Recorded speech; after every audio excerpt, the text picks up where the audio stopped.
Hai Positive People, kita melanjutkan seri pengajaran kita kembali dalam Markus pasal 3. Kali ini kita mengambil ayat 14 sampai 19. Ia menetapkan 12 orang untuk menyertai dia dan mengutusnya memberitakan Injil dan diberinya kuasa untuk mengusir setan. Ke-12 orang yang ditetapkannya itu ialah Simon yang diberi nama Petrus, Yakobus anak Zebedeus, dan Yohanes saudara Yakobus, yang keduanya diberi nama Boanerges, yang berarti anak-anak guru. Selanjutnya Andreas, Filipus, Bartolomeus, Matius, Thomas, Yakobus anak Alfius, Tadeus, Simon orang Zelot, dan yang terakhir Yudas Iskariot yang mengkhianati dia. Yesus memanggil murid-murid dari berbagai latar belakang yang berbeda-beda. Ada yang seorang nelayan, aktivis politik, pemungut cukai. Yesus memanggil orang-orang dari mulai orang biasa sampai pemimpin luar biasa. Dari orang miskin sampai dengan orang kaya. Dari orang berpendidikan sampai orang tidak berpendidikan. Yesus memanggil siapa saja, tidak peduli betapa tidak berartinya orang tersebut. Apabila Anda merasa kecil, tidak berguna, ingatlah. Tuhan ahlinya memakai orang biasa untuk melakukan pekerjaan yang luar biasa. Nah, kemarin di Daily Devotion kita belajar kualifikasi atau syarat menjadi murid Kristus. Yang pertama, kita wajib mengikuti Kristus. Yang kedua, kita perlu belajar langsung dari Yesus. Dan yang ketiga, siap diutus untuk jadi berkat. Setelah kita jadi murid, kita gak boleh berhenti sampai di situ. Tapi kita perlu move on into the next step, yaitu belajar untuk memuridkan. Ada 3 alasan kenapa kita perlu memuridkan. Yang pertama, karena perintah yang agung dari Tuhan Yesus. Karena amanat agung Tuhan Yesus. Sebelum Yesus meninggalkan muka bumi, dia memberi pesan kepada murid-muridnya.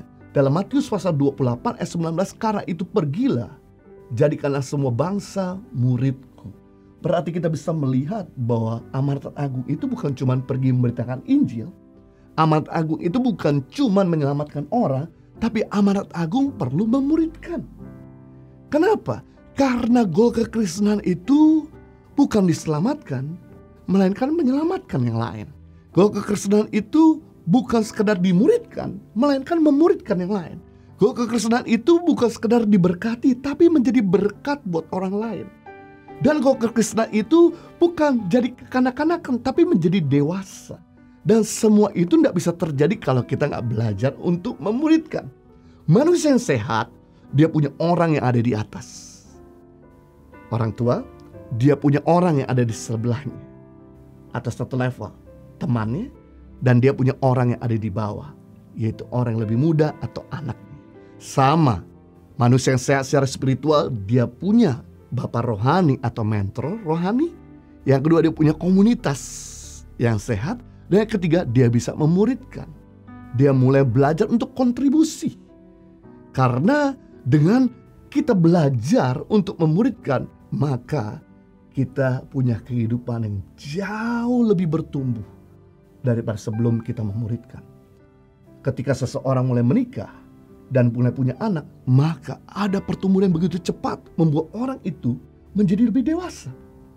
Membuat orang itu berpikir ke depan untuk tidak melakukan sesuatu yang sembarangan, untuk melakukan sesuatu yang bikin masalah bagi dirinya dan keluarganya. Nah, saya teringat sekali, saya punya teman satu kelas, satu sekolah sejak tahun 1994. Sejak dia bertobat dan melayani bersama-sama dengan saya, dia selalu ada di level yang sama. Hanya cuma jadi seorang singer. Dia gak mau terlibat lebih dalam lagi. Dan hidupnya begitu-begitu saja. Sampai saya ke Australia, pindah di sana, kemudian saya menikah di sana, punya anak sana, dan kemudian kembali ke Indonesia. Masih saja teman saya ini di level yang sama. Gak ada pertumbuhan yang signifikan hidupnya. Begitu-gitu saja. Sampai kemudian di tahun 2020, saya mulai mengencourage dia setelah saya mulai mementor dia beberapa tahun lamanya. Dan kemudian saya minta dia untuk mulai belajar memuridkan.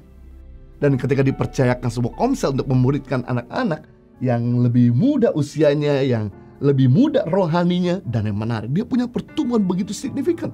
Dulu disuruh menyampaikan kesaksian, tidak mau. Disuruh menyampaikan firman Tuhan, apalagi nggak mau. Hidupnya juga nggak terlalu signifikan, nggak punya waktu untuk saat teduh. Bahkan juga pertumbuhan rohaninya nggak signifikan. Hidupnya juga kurang radikal. Tapi begitu dia mulai memuridkan, ajaib dan luar biasa. Dia mulai fasih untuk bisa menyampaikan firman Tuhan. Dia mulai senang menyampaikan kesaksian. Dia mulai mendoakan setiap anak-anak rohaninya. Dia mulai berjalan dalam kesucian. Dan dia makin cinta dengan keluarganya.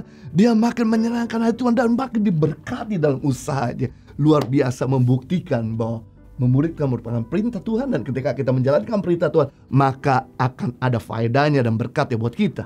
Yang kedua, kenapa kita perlu memuridkan? Merubah dan mendewasakan hidup seseorang. Orang diselamatkan memang karena Injil, tapi orang berubah karena dimuridkan. Orang gak berubah karena diinjilin.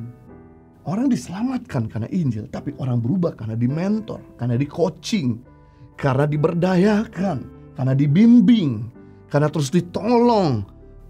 Kita gak bisa lihat kehidupan seseorang berubah banyak kalau kita gak pernah mau mentor mereka. Jadi impossible, kita hanya cuma marah-marahin orang tersebut, tapi kita gak mau berdayakan mereka. Makanya penting bagi seorang pemimpin, yaitu kita bukan cuma hanya memberikan perintah kepada orang di bawah kita, tapi kita juga harus mampu memberdaya mereka. Sebab ketika mereka bertumbuh, ketika mereka dewasa, ini mempermudah kita untuk bekerja bersama-sama kita. Nah, khotbah kita di mimbar itu mendongkrak kerohanian jemaat sampai 20%. Sedangkan memuridkan mendongkrak kerohanian seseorang sampai dengan 80%. Wow. Kenapa? Karena khotbah memindahkan pengetahuan dan informasi. Penumpangan tangan memindahkan kuasa dan urapan.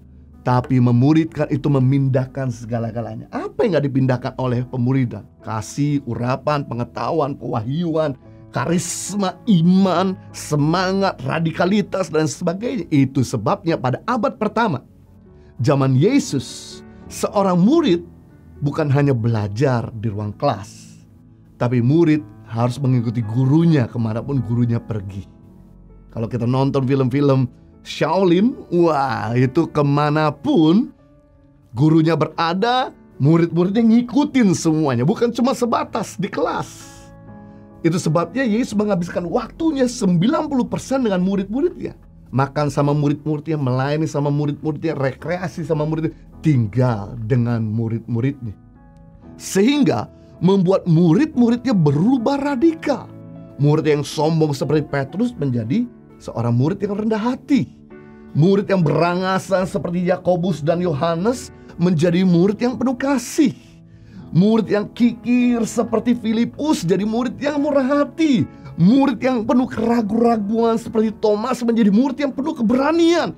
Murid-murid yang pengecut, lari ketika Yesus ditangkap, kemudian menjadi murid-murid yang radikal dan siap mati bagi Yesus. Nah, sayangnya di abad ke-12 ini pemuridan cuma sebatas teori dan di kelas. Dosen cuma ngajar sebatas di kelas. Seandainya murid mau tinggal di rumah dosen mereka jangan ganggu privasi. Yang terjadi karena hanya cuma pemuridan sebatas di kelas. 4 tahun begitu lulus sekolah Alkitab diutus ke ladang misi di pedalaman yang tidak ada listrik, tidak ada signal telepon, tidak ada mall, tidak ada air conditioner, tidak ada air bersih. Maka mereka dalam waktu 2 minggu minta pulang kampung, jual kangkung saja. Berarti kita bisa melihat begini, kalau kita mau melihat anak-anak kita berubah radikal menjadi anak-anak yang cinta Tuhan, cinta keluarga, dan punya nilai-nilai, dari cara lain kita serang jatuh padat kita.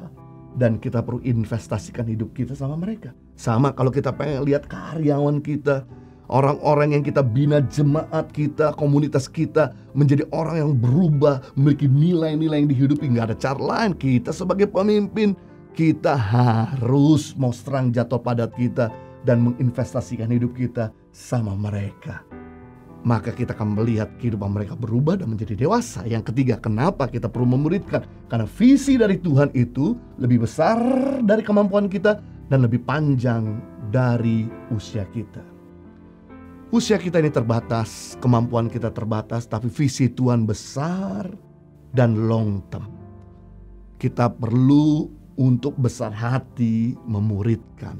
Sebagai contoh dalam Alkitab, yang pertama, yang punya visi seperti bintang di langit dan pasir lautan itu adalah Abraham. Abraham dapat dari Tuhan bahwa keturunan seperti bintang di langit dan pasir lautan. Tapi dalam hidup Abraham cuma lihat Ishak. Untung Abraham memuridkan Ishak.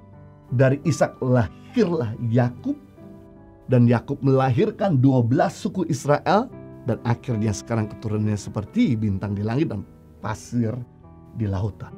Yang kedua, Musa dalam visi mengeluarkan bangsa Israel dari perbudakan dan membawa bangsa Israel masuk tanah perjanjian. Tapi karena Musa sempat melakukan satu pelanggaran yang membuat Musa tidak diizinkan masuk tanah perjanjian. Jadi Musa cuma berhasil mengeluarkan bangsa Israel dari perbudakan dari Mesir sampai di padang gurun. Untungnya Musa memuridkan Yosua, dan Yosua lah yang meneruskan visi bapaknya sehingga menuntun bangsa Israel masuk tanah perjanjian. Saya nggak bisa bayangkan seandainya Musa jadi pemimpin yang sombong, insecure, dia nggak memuridkan Yosua, maka bangsa Israel nggak akan pernah masuk tanah perjanjian, berhenti sampai di padang gurun.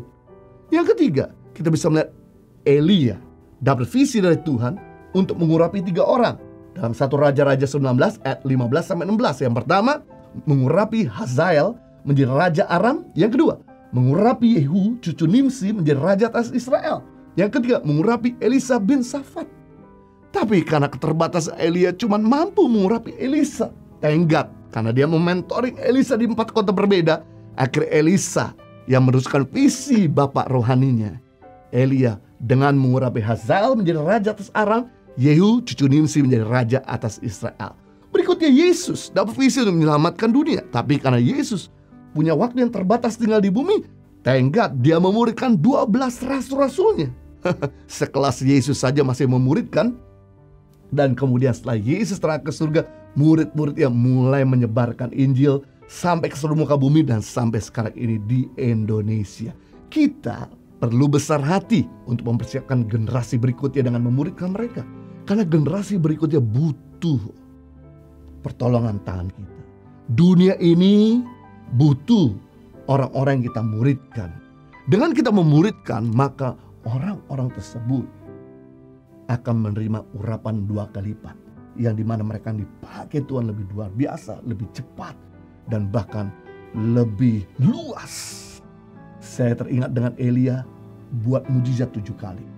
Tapi ketika Elia berhasil memuridkan Elisa, bikin mujizat 14 kali. Kita bisa melihat selalu murid menerima 2 kali lipat ganda pengurapan. Yesus sendiri berkata dalam Yohanes 14 ayat 12, "Aku berkata kepadamu, sesungguhnya barang siapa percaya kepada aku, ia akan melakukan juga pekerjaan-pekerjaan aku lakukan, bahkan pekerjaan-pekerjaan yang lebih besar daripada itu, sebab aku pergi kepada Bapa." Dengan Yesus memuridkan kita, maka kita akan melakukan pekerjaan lebih banyak, lebih besar, karena waktu kita di bumi lebih lama daripada waktu Yesus tinggal di bumi. Jadi waktunya untuk kita memuridkan.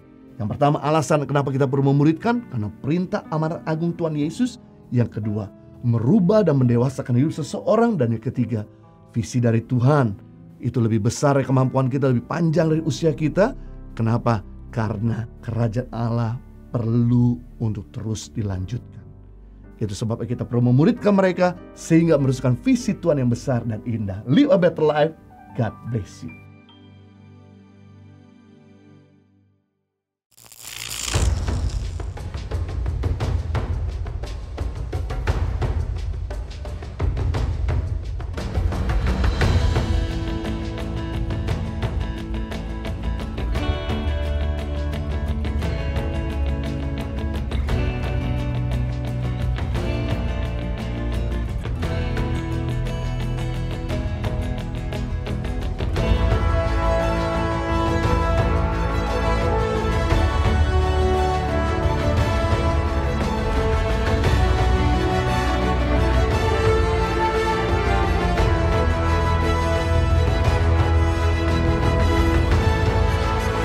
Suka duka, perjuangan guru tangan pengharapan dalam membangun pendidikan di pedalaman Indonesia.